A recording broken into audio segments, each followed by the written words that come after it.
made them more. But the Bible is saying that God gave man dominion over those realms. And if you check in the third layer, it was over the cattle and over all the earth. It means the forces of the earth, not just the creatures in the earth, even the forces that make for the balance of the earth have been given to men.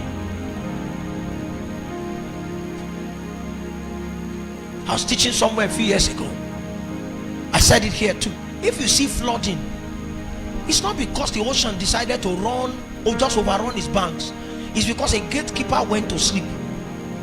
Because the Bible makes us know that why the ocean stays within its boundaries is that God has locked it behind doors. So when the doorkeeper opens the door and goes to World Champions League, instead of praying, the oceans will overflow its banks. So you see erosions, you see all those kind of things, you see drought. It's because certain gatekeepers who were supposed to manage the seasons of the earth went to sleep.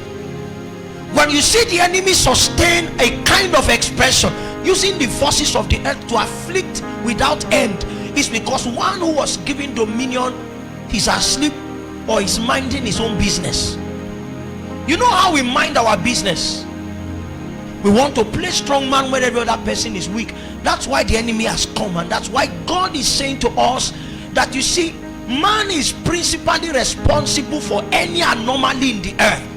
Before you say Satan caused it, you must be able to track the man who is responsible. So I can ask you that question. Are there any things around your families that you have appropriated to enemy activity all these years, that you are suddenly coming over those situations into a place of responsibility, that it was because you dropped the ball? The enemy is as strong as a priest is weak.